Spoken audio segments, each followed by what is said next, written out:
Viewers अस्सलाम वालेकुम। DHS city Karachi की मार्केट अपडेट देने के लिए आज इस वीडियो में आपके सामने मैं मौजूद हूँ।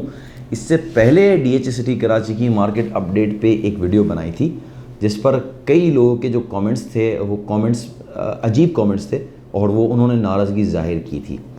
वो वीडियो जो मैंने बनाई थी वो इसका टॉपिक था why unexpected crowd in DHA office और DHS city Karachi market condition.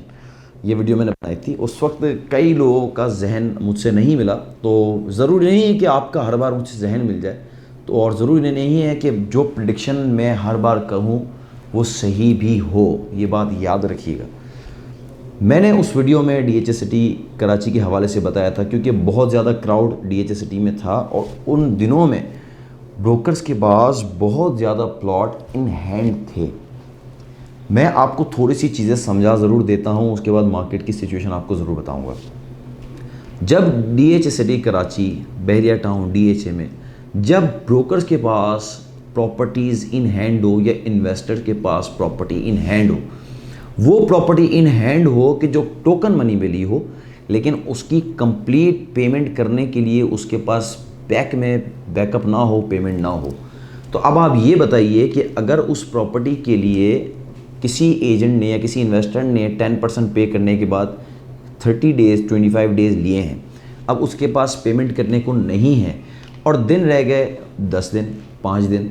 अब ये बताइए कि अगर उसने कोई डील 1 करोड़ रुपये में डन की है जो कि 1 करोड़ 5 लाख में बेचना चाह रहा था, मार्केट तो 1 करोड़ 5 लाख की शो हो रही थी, आवाज़ आ रही थी। अब मुझे ये बताया कि वो अपना रेट कम करेगा या नहीं करेगा, या वो चाहेगा कि मेरा जो 10 लाख रुपये पूरा फोरफिट हो जाए। मैं आपको मार्केट की प्रैक्टिस समझाना चाह रहा हूँ। जो मार्केट यूजुअली चलती है यहाँ पर यही है, मार्केट बढ़ने का अंदाज़ भी यही है। कई लोग ब्रोकर्स पे भी नाराज़ होते हैं कि ये मार्केट की प्रैक्टिस इस तरह लेके आते हैं और मार्केट ख़राब करते हैं। तो सर, मार्केट को अच्छा भी यही एजेंट करते हैं जो प्लॉट उठाते हैं। उन्हीं के प्लॉट उठाने की वजह से मार्केट अप होती है और आप उस अप होने की वजह से अपनी प्रॉपर्टी सेल करते हैं और नफ़ा कमाते हैं। इन्हीं की वजह से मार्केट फिर नीचे आती है। जब नीचे आती है तो आप नीचे इसकी बाइंग करते हैं। यही पूरी प्रैक्टिस चल रही होती है। तो जब इतना इन हैंड एजेंट के पास प्लॉट हो तो आपको क्या लगता है, अगर 100 प्लॉट मार्केट में इन हैंड हो तो एंड यूज़र कितना आएगा? 30 प्लॉट पे, 40 प्लॉट पे, 50 पे, 20 प्लॉट जो है वो ब्रोकर अपने नाम पे करा लेगा, इतना बैकअप होगा। 30 प्लॉट तो कहीं ना कहीं फंसेंगे। समझाना चाह रहा हूँ, कुछ चीज़ों को आप समझें कि 30 प्लॉट तो मार्केट में फंसेंगे। उस 30 प्लॉट का 100 पे प्रेशर होगा। जब वो कहेगा बंदा कि 1 करोड़ 5 में मांगा, तब 1 करोड़ 2 में दे दो, 1 करोड़ 2 आप दे दो, अभी भी 2 लाख नफ़े में है। लेकिन अब उसके पास दिन कम रह गया, बैकअप नहीं है, 10 लाख टोकन लगा हुआ है। अब वो 1 करोड़ रुपये की डील डन हुई है, वो 97 में बेच देगा, 98 में बेच देगा कि उसके 10 लाख पूरे चले जाएं। उससे बेहतर ये नहीं कि 2 लाख रुपये नुकसान करके बाहर आ जाए। ये मार्केट की पूरी प्रैक्टिस है। उसी प्रैक्टिस को देखते हुए मैंने आपके सामने लास्ट वीडियो रखी थी जिसके हिसाब से लोग काफ़ी नाराज़ हुए थे। मेरे पास कमेंट भी काफ़ी है और कई लोगों ने ये कहा कि अभी तो डीएचएस सिटी कराची को पर लगे, अभी उड़ान भरना बाकी है। कई लोगों ने ये कहा कि सीम्स टू बी कन्फ्यूज़। तो ऐसी बात है, मैं कन्फ्यूज़ हूँ। क्यों कन्फ्यूज़ नहीं होऊंगा? मैंने इन्वेस्टर को अपनी प्रॉपर्टी दिलवाई है, मैंने अपने अपने अपने एंड यूज़र के या प्रॉपर्टी होल्डर के प्लॉट बेचे हैं। तो मैं कभी भी वो बात नहीं करूँगा इस तरह की मार्केट गिर जाएगी या मार्केट बढ़ जाएगी जिस तरह यूजुअली ब्रोकर करते हैं। मेरी वो आदत नहीं है। मुझे जो चीज़ सामने नज़र आ रही होती है वही स्टेप मैं सामने रखता हूँ और वही स्टेप का मैं मशवरा देता हूँ। अगर कोई मुझसे पूछता भी है, कई लोग मुझे फ़ोन करते हैं, शायद आप वो उसमें से देख रहे होंगे कि क्या करें, प्रॉपर्टी ले लें? तो मैं फ़ौरन नहीं बोलता ले लें, मैं बोलता हूँ, पूछता हूँ कि कितना टाइम होल्ड कर सकते हैं, ताकि अगर अप एंड डाउन मार्केट में है तो आपके पास, आप मेंटली उसके लिए प्रिपेयर हों। कितना आपके पास बजट है, क्या किस जाविये से ले रहे हैं, रहने के लिए ले रहे हैं, आगे बनाने के लिए या बेचने के लिए। बेच क्यों रहे हैं भाई? पैसों की ज़रूरत है आपको, कई पैसे काम में आने हैं, कहीं अच्छी अपॉर्चुनिटी मिल रही है। देखिए, प्रॉपर्टी तो बेची उस वक्त जाती है या तो अपॉर्चुनिटी हो आपके पास। डिसाइड होकर तो प्रॉपर्टी नहीं बेची जाती है। ज़मीन कभी भी डिसाइड होकर नहीं बेची जाती है। जब आपको कहीं अपॉर्चुनिटी मिल रही हो, कहीं पैसों की ज़रूरत हो, तभी ही ज़मीन बेची जाती है। ये बात याद रखिएगा। तो उस वक्त लोगों ने बड़ा नाराज़गी जाहिर की।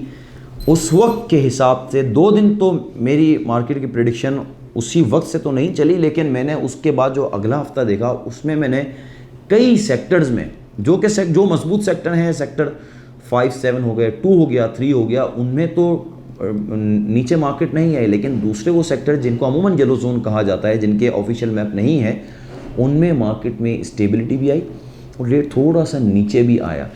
अगर कहीं 200 गज का प्लॉट 70 लाख रुपए का ब्रोकर ने ले लिया, इन्वेस्टर ने ले लिया, अभी पूरी पेमेंट नहीं की, ट्रांसफ़र नहीं कराया, वो प्लॉट 75 लाख का बेच रहा है। अब वो प्लॉट, अब उसके दिन कम रह गए, अब वो 72 लाख का बेच रहे हैं। तो आप ये बताएं कि जो 75 लाख रुपए की मार्केट थी वो 72 लाख पे आ गई कि नहीं आई? वही प्लॉट 70 लाख का बिक गया अर्जेंट पेमेंट टाइम पे। तो अर्जेंट पेमेंट टाइम का रेट 5 लाख कम हो गया कि नहीं? वो 8% मार्केट गिर गई। इसी तरह बड़े प्लॉट में इतना लंबा तो गैप नहीं आया, लेकिन 3-3, 4-4, 5-5 लाख भी अगर गिरा 1 करोड़ पे तो 5% का गैप आ गया। यही गैप मार्केट को स्टेबल भी करता है और ये गैप अच्छा होता है मार्केट के लिए। मैं यही तो समझाने का मेरा मकसद था। अब 2022 प्रॉपर्टी के लिए बहुत अच्छा है। प्रॉपर्टी वैल्यूएशन टेबल भी अनाउंस कर दिया, जैसे कि आपको पता है। 2023 प्रॉपर्टी के लिए मुझे बहुत अच्छा लगता है। गवर्नमेंट के टेन्योर के कुछ लास्ट मोमेंट भी चल रहे हैं, अब आगे कंटेन करते हैं या चेंज होती है गवर्नमेंट, लेकिन जो स्टेप लिए जाएंगे वो पॉजिटिव समझ में आते हैं। मार्केट आगे क्या नज़र आती है? तो अगर आप इन्वेस्टमेंट करते हैं, आपके पास होल्डिंग पावर भी अच्छा है, आप लेके 1-2 साल छोड़ना चाहते हैं तो you can buy right now. लेकिन अगर आप इस वक्त समझते हैं कि यार मैं थोड़ा सा होल्ड करके ना लूँ, तो एज यू विश, आप होल्ड करके भी ले सकते हैं। मैं अपने वो इन्वेस्टर जिनको इस वक्त प्रॉफिट टेकिंग करवा सकता हूँ, मैंने करवाई भी है, और कई वो लोग जिनके पास अभी भी होल्डिंग पीरियड है, 1-2 साल रख सकते हैं, तो ज़रूरत नहीं है बेचने की, रहने दें आप। वो लोग, स्पेशली वो लोग जो कि 2016 की तेज़ी देख चुके थे और 2019 में, 2018 में सर अपने दीवार पे मारते थे और गालियां देते थे DHSD को, DHSD की मैनेजमेंट को, मार्केट को, फिर कोविड भी आ गया, सर पकड़े हुए थे। और वो लोग मुझे आज ऐसे लोग नज़र आए कि यार काश 2016 का रेट वापस आ जाए ना, हम प्रॉपर्टी बेच के जान छुड़ाएं। आज 2022 के शुरू में भी अगर उनसे बात होती है तो उनसे पूछते हैं क्या प्रोग्राम आपने बेचना है? कई जगह 2016 का अगर रेट आ गया, यार अभी तो रेट मजबूत लगते हैं, रेट मजबूत लगते हैं। मैं आपको ये नहीं कह रहा कि रेट ख़राब हो जाएंगे, मार्केट वही 2016 की यानी 2000 वापस 2019 की या 2018 की आ जाएगी। लेकिन अगर आपको अपॉर्चुनिटी मिल रही है और 2016 के रेट का वेट कर रहे थे, अगर आया है और अगर आपको लग रहा है तो प्रॉफिट टेकिंग करें, बेचें। लेकिन अगर आप सोच रहे हैं कि मेरे पास होल्डिंग पावर है और अगर वापस मार्केट नीचे गिर भी जाए तो मुझे कोई फ़र्क नहीं पड़ता, तो क्यों बेचने की आपको ज़रूरत है? समझाना है, मैं आपको समझाना चाह रहा हूँ, मैं आपको कहीं भी कंफ्यूज नहीं करना चाह रहा। मार्केट को समझ के काम करें। इस वक्त बहुत सारे ज़राए हैं मार्केट को समझने के लिए, बहुत सारे यूट्यूबर्स हैं, बहुत सारे प्रॉपर्टी कंसल्टेंट हैं जो आपको गाइड करेंगे। रेट देखना है तो आपके पास प्रॉपर्टी ब्रोशर बहुत सारे आपको मिल जाएंगे। लेकिन समझाने का मकसद ये कि जब तक मार्केट को आप रीड नहीं करेंगे तब तक आप मार्केट में काम नहीं कर सकते। तो सब्र और तहम्मुल के साथ काम करें और बेहतर तरीका ये है कि जो भी स्टेप लें इस्तिखारा करके लें।